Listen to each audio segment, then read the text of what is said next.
I'm good. Wow. Episode 6. It is. And actually, today is a very special episode because not only is it episode 6, but it is also the final episode in this season, right? Due to the timing of various factors, we've actually decided, with Thanksgiving coming up and everything else, that today it just sort of makes sense for us to bring the season to a close. The DAO itself, PictureBookDAO, is not shutting down. It's not going anywhere. And as a matter of fact, it's only getting started, and there are some amazing times lying ahead. But I think for the purposes of this season, I think it just sort of makes sense for us to bring the season to a close. So the last time we spoke, you said the book was going to be published soon and live on Amazon, and I believe that is the case, right? The book is Yes. out. Okay. Yes, Woo. that is the case. Woo! I Nice. can't believe we made it. Just in time, right? Good work. Good work. So yeah, tell me. So the book is out. Have you made any sales? Yes, we have made a couple sales. I haven't checked again recently, but last I checked, there were a few here and there, both actually of physical and ebook. Nice. So Okay. I think there's actually more physical copies Yeah. sold than ebook copies. I do Okay. have the caveat that I did kind of reach out to our early contributors and just let them know that if they wanted to wait, there was going to be like a cheaper way to get access to the book as well, because this version of the book was really planned to be an acquisition channel and just sort of like a nice thing to do for the community. So I, wasn't ever planned to be like a money making thing, but we do want to do like a colored version, like a nicer printed hardcover version on the line. So we have all these plans to make this Okay. book and Nevertheless, future books. yeah. Well, version 1 is out, which is awesome. So congratulations and well done on that. I'm sort of thinking, I think people sort of forget that 3 months ago when we spoke for the very first time, the idea of launching Picture Book, was literally sort of a seedling, and you were ready to tackle this project. And here we are 3 months later, and you didn't really even know anything about crypto at the start. You really had to dive in head first and get stuck in and learn everything about blockchain and Bitcoin, and how to publish a children's book. And there's so many things that you had to learn. So here we are 3 months later, and you've got a book published, and the DAO is up and running with some very exciting things ahead. So how does it feel?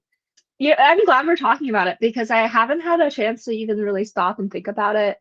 But looking back to 3 months ago, yeah, like this was just an idea.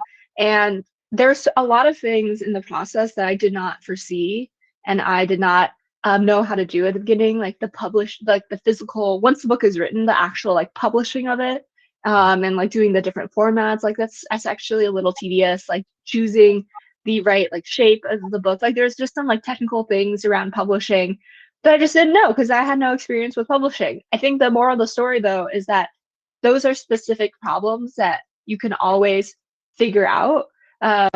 So don't let the notion of, oh, I don't know anything about publishing, like stop you from going and figuring out those things, because everybody starts, even like the most experienced publisher, like starts off not knowing anything about publishing and starts off as a baby. So Exactly. That's awesome. Okay. Well, yeah, as I said, congratulations and well done. So have you had any feedback from anyone who's actually bought the book, or have you had feedback from maybe your family or friends that you shared the book with?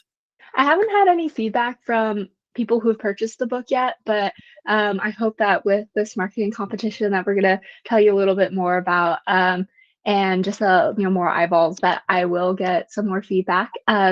But just from people that I know and shared it to, I think a few were surprised that there was actually a bit of a plot to the story. And I was surprised too, because there was actually a couple episodes back where I thought I had decided that it was just going to be essentially an illustrated explanation. But I'm glad there was a way that we were able to kind of weave a story, and there's like, the ups and downs. And my boyfriend really helped with that, because he sort of explained, like, in movies, there's like the standard, the 3 sections of a movie. So I kind of try to um, use a similar screenwriting trick for this book. And one thing I hope to get feedback on is from people who either have adults who have never understood or been exposed to crypto before, if that helped them at all, because everyone that I have shown it to, they have also listened to me like, work through the process with them. So they're not exactly like fresh readers anymore, or it's people who are already very familiar with crypto. So like, it's hard to gauge if this is like a useful at all explanation Yeah. if you're only explaining to people who already know what you're explaining. Oh, yeah, no, I guess that would be really beneficial, because someone who hasn't got a clue might read this book for the first time, get to the end and say, oh, I love the book, I really get it, but I don't quite get this part and this part. And that would be amazing for you, because in the next version of the book, you could add a page or two to clarify that, right? Yes, exactly. Anyone who actually bought the book, again, during this early phase, have you got any plans to bring them into the fold, or somehow not necessarily incentivize them, but engage them in any other way? Yes, well, I do have a plan for spreading the book further, but I also want to offer for anyone who's purchased the book already that I will give them, whatever we do the NFT, like a credit towards any mint based on like the book sales, just because. So our next incentive and sort of program as a DAO is to do this little marketing competition. And I've priced the book just at $1 because that was the minimum amount I could do with the checkout. But I also didn't want to make it 100% free, because for every person that you, or every sale that you refer, so just by posting on social media or telling your friends and family, you will get 20 PIC tokens. And we've also decided that 1,000 PIC tokens equals one free NFT. And if you don't have enough for 1,000, it will proportionally be, we'll like manage it so that you can mint, proportionally less. So because of that, I didn't want people to just spam and have bots kind of downloading it. But I feel like $1 is pretty minimal, so that people who are interested can read it. And so that's one way. If you are, and I'll structure it a little bit more. If you have other questions on how it works, I'll explain like the technical part of it. But that's like, I think, a great way for our early supporters to maybe get the word out and to share the book with people that they'd want to introduce it to. But if you've already purchased it, we will just make sure that whatever the NFT launch happens, you'll have like a credit for the amount that you've already spent. So early on, you asked people for input and feedback, or to sort of help you with the research phase of the book. You then ended up paying some people some PIC tokens, and they became early supporters of the DAO. Are you referring to those people who are able to share like a referral link, or is anyone able to share this referral link? Anyone is able to share a referral link. So we'll put it in the notes, but on our link tree now, there's a link to where you can sign up for your personal referral link. And you will get your personal link that you can post anywhere or send to anyone. And anyone who makes a purchase through your link, it'll be accrued to your account. And both you and I can see how many purchases have come through your specific link. And I think the top referrer will get a free NFT or a free and that each NFT equals one membership. So you can also keep that or gift it or whatever. But we haven't, that's something we're going to figure out the details of down the line. But then everybody else will get 20 PIC tokens per download or per purchase, essentially. And that can also be used for converting to an NFT down the line, or you can keep them for other things. Oh, sure. Okay, fine. So this is open to anyone. Anyone watching this right now can go to your link tree and follow the referral link. Yeah, they'll set it up. They have to sign up, but they'll be able to set up their own link. Yeah. Oh, okay, fine. Excellent. Okay, that's awesome then. We can sort of start flowing into your plan for the NFT. Is there any more ideas around membership for the DAO and the NFT. I know you were waiting for a co-founder or to hopefully join the DAO. I want to talk about that in a second too. But just to come back to the NFTs, have you had any more ideas around what the NFT will mean for someone joining the DAO? Yes. So I mean, this is subject to change. So I want to, of course, still be flexible for whoever joins to be able to put their own personal touch to it and be open to their ideas. But this is what I think makes the most sense, and barring any vetoing, this is what we'll do, which is to keep things really simple at the beginning. I could see down the line there being different types of NFTs for different roles, but since we're just starting out as a DAO, we'll just have a small mint. I don't know exactly how many, but it'll be our like first round. It'll be kind of like our Genesis mint, and all of the people who hold one of these NFTs will have kind of a special role as a kind of a founding member, and that will allow them to be both voting on any content or authors or illustrators or any of the sort of creative decisions at a higher level. They're not necessarily going to be voting on the wording, but it might be like, okay, this topic, just the sort of stuff you might be interested in voting on without it being like your second job. But you'll also be able to and have priority access to in perpetuity, as long as you hold this token or this NFT, to submit your ideas for books, or to be considered as, you know, if you already have, because I know some early supporters one person already has a book that he's written and he's looking to get you know, it illustrated and have kind of a platform to have it marketed. So, you know, if you're someone like that, you would have priority access to have your content and your ideas voted on by the DAO. And once we do our mint, our first project will be to vote on, you know, what we do with a portion of the funds. I can't tell you what that's going to look like, because it'll depend largely on the members. And one option, of course, is to release a second version of the book in a really nice hardcover, colored, illustrated edition. And I'll be able to say, okay, it'll cost this much. Here's our total budget. Do we do this or do we not do this? Another idea, of course, is to do a second book where Kitty and her friends learn about DAOs, or because that was kind of the lead-in at the end of the book. So, and the third option is just whatever community led initiatives are on the table. Okay, so the NFT mint, it's a big project that you have to plan for. It's going to need a big marketing push to get the word out. We were talking about you potentially, hopefully, finding a co-founder to look after marketing and really drive that marketing initiative.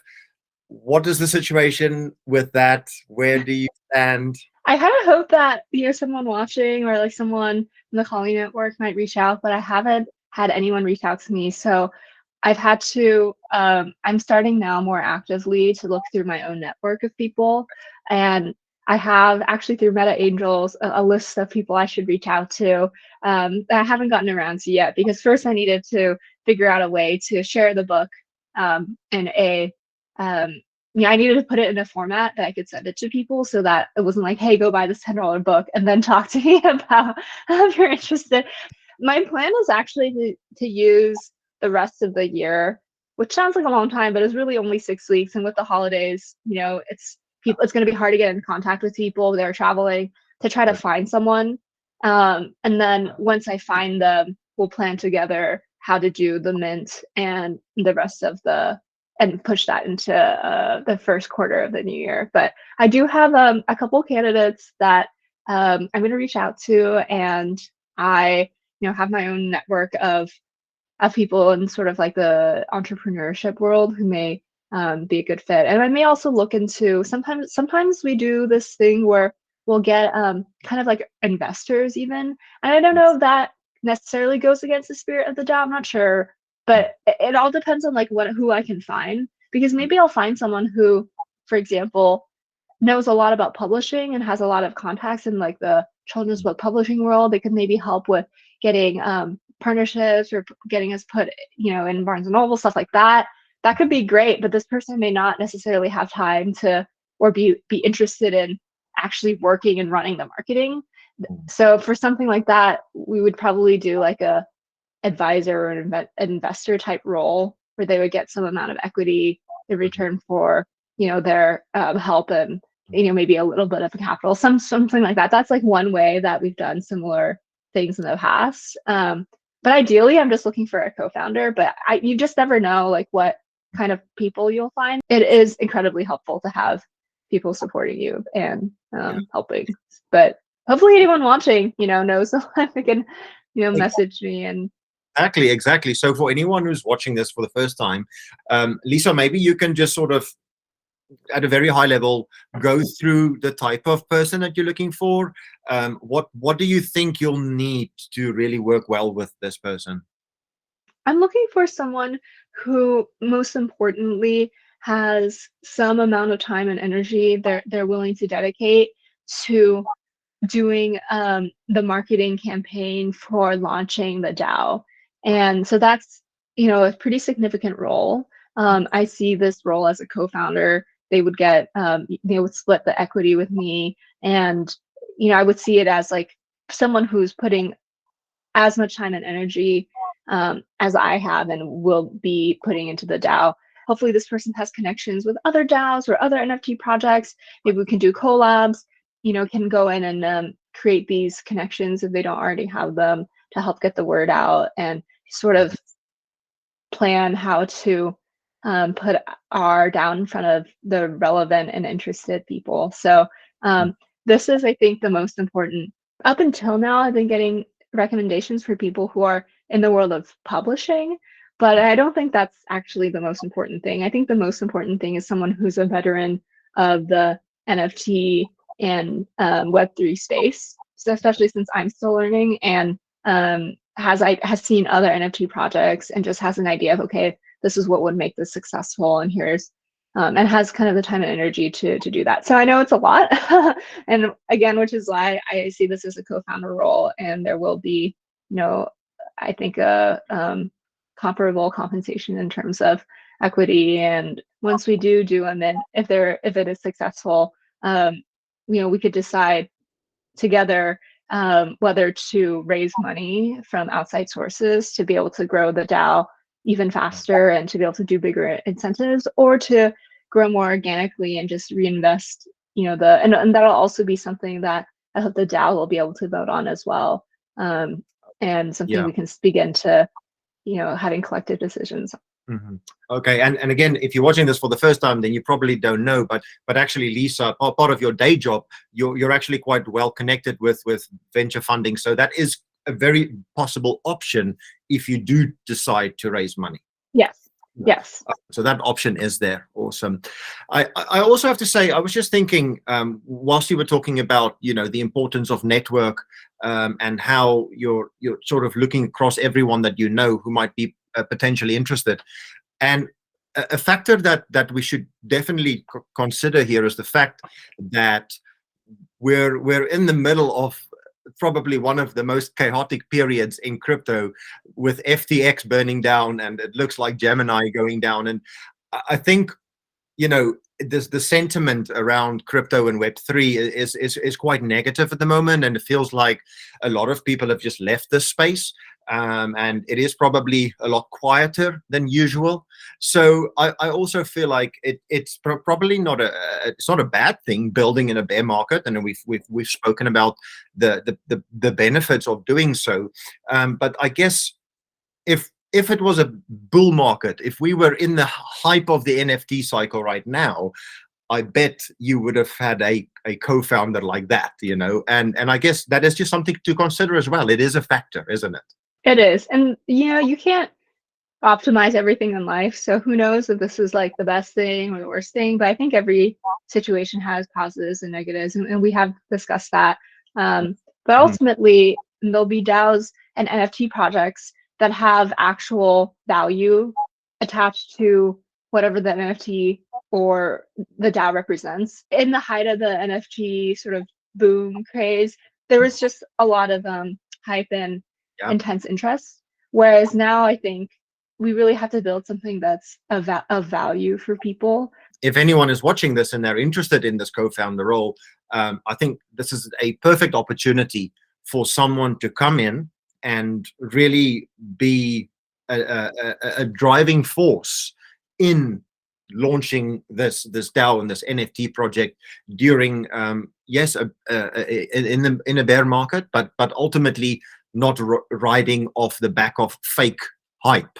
And I actually see this more, maybe because of my background, but this project or this DAO, to me, it's more of a business, like we're building a company with blockchain-based technology, allowing us to do things that previously were too cumbersome to be practical, and allowing for the ideas that have existed actually for a long time to become now put into practice around decentralized decision making.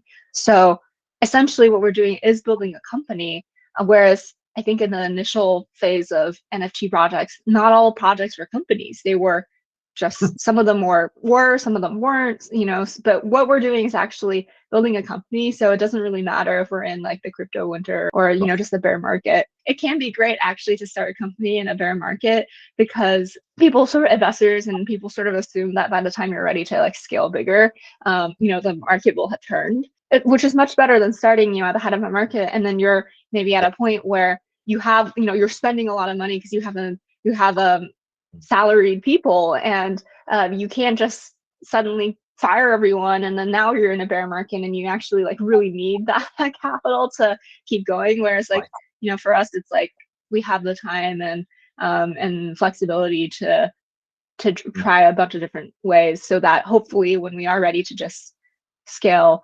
you know, we'll no longer be in the same economic climate as we are today. No, if you can be successful in a bear market, then chances are you're going to be thriving in a bull market, right? So yeah, I really hope you do find someone. And again, if anyone is watching, get in touch with Lisa. Seeing it as this is episode 6 and the end of a season, the content series, I want you to sort of just look back. I can't believe it's been 3 months, but I want you to, if possible, tell me like what has been sort of the highlights of this 3-month very intense journey. The highlight that came to mind immediately, I don't know why, but it was actually when I got the illustrations back from the illustrator, and I just thought they were awesome. You know, they really like brought the story to life, and I think that was awesome for me because, you know, I am someone who has maybe a little more trouble like relying on other people. Of course, there's like positives to that in terms of like being self-sufficient and having confidence in myself. But I know I mentioned in a previous episode, I initially had planned to kind of describe what I thought each page should look like. And I just did not have time to do that. So I was like, I'm just going to give her, you know, the text that I've written. And I came back and I was like, wow, these are great. And I think that was the moment when I was like, okay, this is going to be a real book.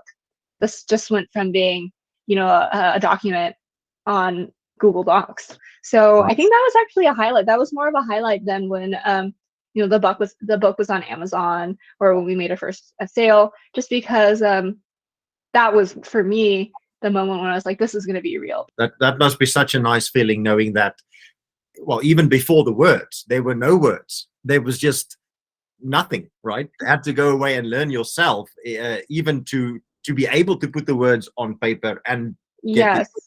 Yeah. And it was really like through the process of talking to people I knew, who I knew to be smart, who I knew to be well-informed, you know, thoughtful people, who I also knew wanted nothing to do with crypto, talking to them and like having these conversations. It's kind of that process that made me realize that it's not about understanding. There are a lot of ways to explain how Bitcoin works, how Web3 works, DAO works. There's plenty of stuff online. What I think a lot of people were missing, and I found this through my initial sort of unstructured interviews, was why does it matter, or why should I care about it, or what purpose does it serve? And that was something, that's what I hope the books will explain, as well as kind of explain, or just high level explain what it is, but also like why does it matter? Looking back, what about the challenges? What did you sort of find quite hard and unexpected? I just had like an ideal sense of what the process should look like. And the reality was that it was messy and that I didn't have that wasn't the way it worked out. So I think that was kind of a challenge, just kind of having to deal with the practical nature of having only a limited amount of time, and not being able to do everything perfectly. Like in an ideal world, I would have reached out to every single person who had filled out my form and maybe interviewed them, and like learn more about what they wanted. But I didn't have time to do that. And I kind of had to prioritize just getting the book out there. And then it's the feeling of like, oh, if you don't do something perfectly or the way you want to do it, there's a sense of like, oh, is it a failure? And it's really easy to kind of focus on the things that you didn't get to do as opposed to the things that you did do. Another like practical challenge was I thought once the book was done, then I could just focus on building like the DAO. And then it was actually like it took almost a month to figure out how to do the publishing. I had to find someone who had experience in Amazon book publishing, hire that person, and like actually pay them.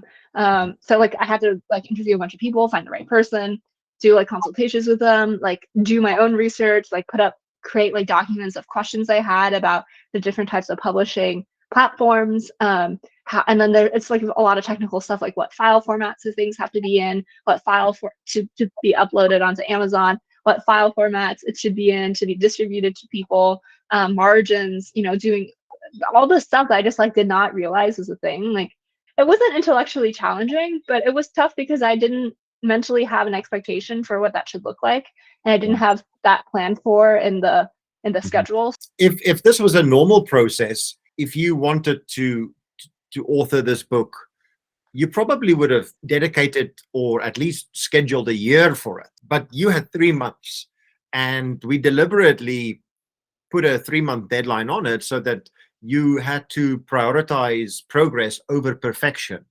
And yes, I guess for someone who is perhaps usually a perfectionist, that's tough to just push forward no matter what. Yeah. It is tough, but I've also realized that I perform probably a little better when I have these like timelines. So yes, but the cool thing is though, like now I'm like, oh yeah, if I had to write another book and publish it, I would feel no stress about getting that done. I'm like, I know how to do it now. So what else lies ahead for PictureBookDAO? I know you talked about the big thing is probably going to be this next phase, which is the NFT launch. Is there anything else you've got planned, or was that sort of the only thing? I mean, the marketing competition, which we talked about already, is actually the next phase. And then after that, it'll be sort of the NFT launch.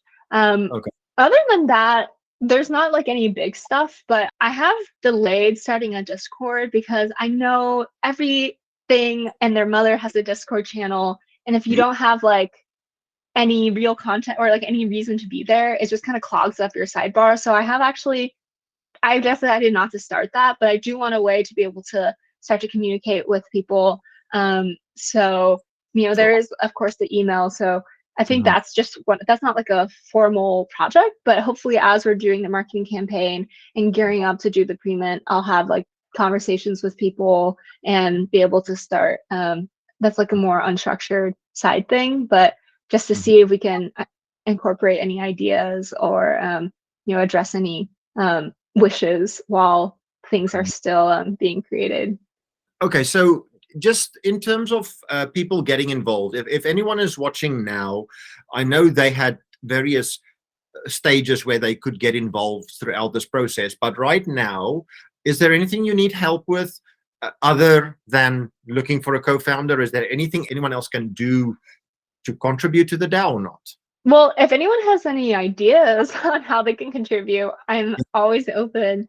So, let me like put that back onto them. If anyone is interested and has an idea, please contact me. I think one thing I could potentially see being, other than being a co-founder, is just being active. Like once the Discord is launched, someone to kind of be like a mod and to, like just get conversations going or to bring things to my attention or to like, just respond to questions. If there's someone out there who is interested in the DAO, it would be something I imagine would be a paid position. And there's also not 100% a need for it right now because this is sort of like the big launched, but I could see that becoming a need as we get the word out for the book. We will obviously put links to the Twitter and to your LinkedIn profile in the show notes for anyone who wants to get involved. All right. Well, we're sort of running out of time, so I want to ask you something else. It seems like you have well and truly swallowed the DAO pill because you're working on 2 other DAOs as part of your day job or other work projects. Can you tell us more about that? I guess my day job is not really a day job. It's just my other work, which has been in building new companies in partnership with a venture development firm. What I do there is pretty much try to start new companies, and I've been very interested in the concept of a DAO because I think it's like the natural evolution of where companies will go as some form of decentralized power. And of course that exists on a scale from like minimal to complete. And blockchain, just like the internet transformed the way companies did business. I think blockchain technology is doing the same. But just like, when the internet first came out, there were all sorts of just like random internet things that didn't necessarily have value. I think similarly it was with blockchain. So I've been thinking about, is there a way to do other companies with DAO values and DAO based structures? So, and one thing I'm curious, have been curious about is, like I mentioned, there's this sliding scale of, is this going to be totally decentralized? We vote on everything, or is this, where does it, or is this, I think a conventional corporation is that consumers have almost no power or no decision making. But depending on what the company is, it ideally is placed on different parts of that scale. So one of the projects I've been working on and have been working on for a while has been just around cat quality of life and cat wellness. And that was under like a different, that was just going to be a conventional company at first, but I like the idea of, okay, like what if I found, a group of other cat parents who love their cats, who are obsessed with their cats and want the best for their cat. Can we like get to, what does that DAO look like? What does cat DAO look like? And I'm so that's a project I'm doing where I'm trying to find other people like that, and then do a proof of concept similar to the PictureBook DAO's book. And this was, in my opinion, I think a feasible, minimally viable proof of concept product, which is actually organic chicken liver cat treats sourced from a single farm. And that's because as a cat parent, I feed my cat a lot of treats, and I feed her like kind of expensive, like raw, frozen food as well. But her treats are just like processed crap essentially. And I wanted to know, hey, like this comes from this farm. Like this farmer grew these chickens. Here's like pictures of his chickens. Then we took like the parts of the chicken, freeze dried it, and like sent it directly to me.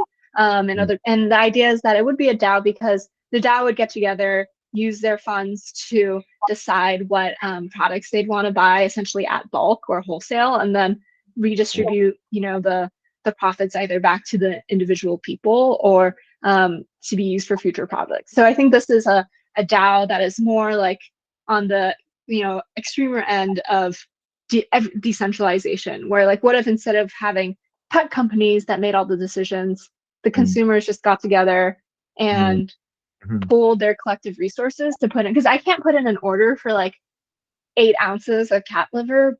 I can put in an order, which I'm doing actually as part of my work, for like 100 pounds of organic chicken liver for cats. But then like, okay, now we can maybe, if I get like 100 people, I can like split them up. Everybody gets a pound, essentially at cost, as opposed to doing it like through the store. So, and then hopefully we like vote on other products, because that's an idea for DAOs I think could be really popular and valuable in the future. Like what if different groups of people just got together and used their purchasing power to buy and support the type of products that they want to see, as opposed to someone deciding and then like putting those products into a store.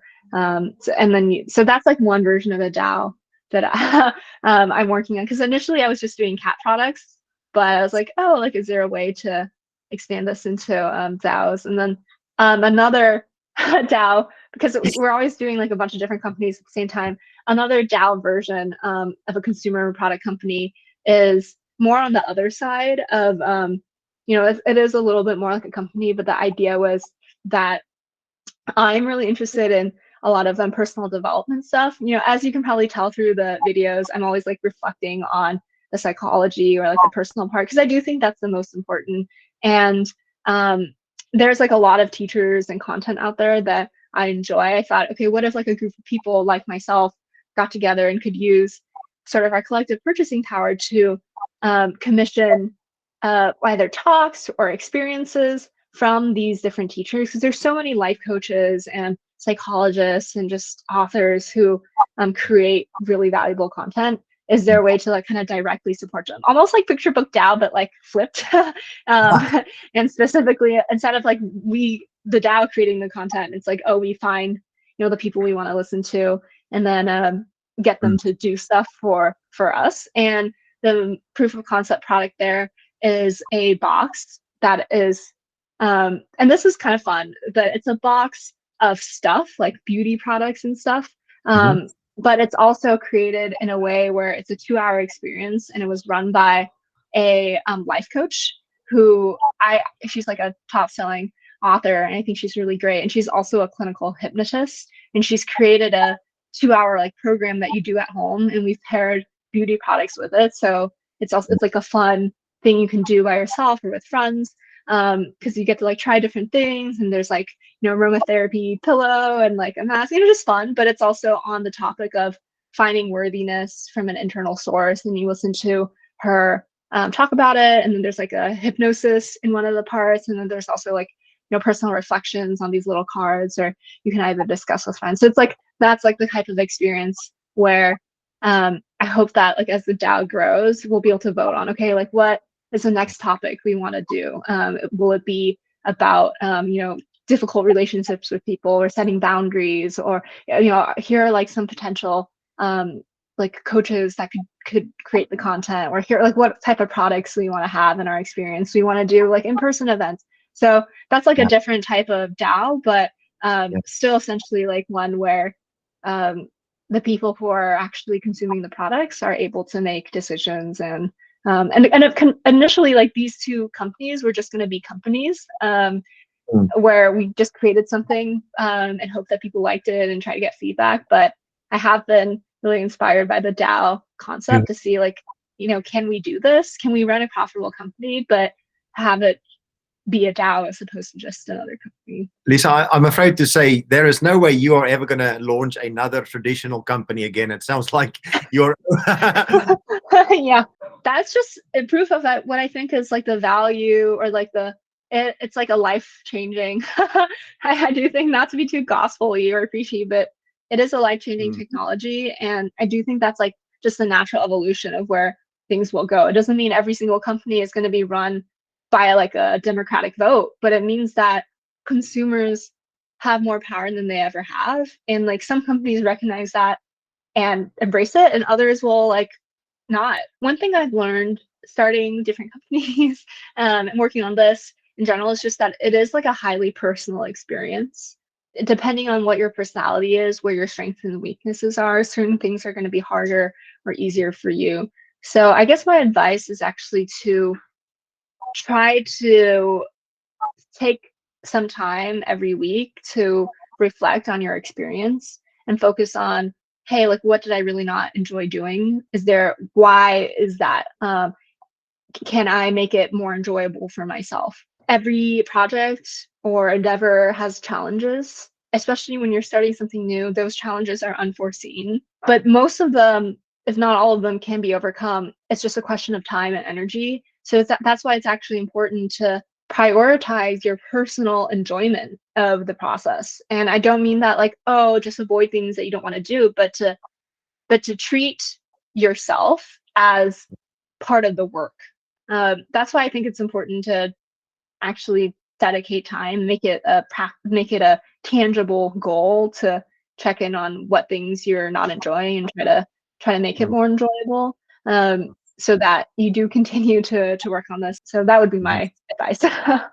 Amazing. Yes. Anyone watching this, if you've had that little idea and thinking about starting a DAO, just do it. Enjoy the process, even though it gets a little bit hard sometimes. Lisa, that then brings us to a close for the end of the season. Thank you so much for the opportunity. I'm really grateful to have someone to keep me accountable, like a structure to create something that was just an idea, a random passing thought, and make it into like a tangible physical thing. So really grateful for the opportunity and the experience. And I really encourage anyone out there who does just have a random passing thought, maybe just dedicate like 3 months, right, to seeing where you can get with it. Well, okay, Lisa, thank you very much again. Enjoy Thanksgiving and your Christmas. Thank you. I'll catch up with you again soon. All the best and good luck, okay? Thank you.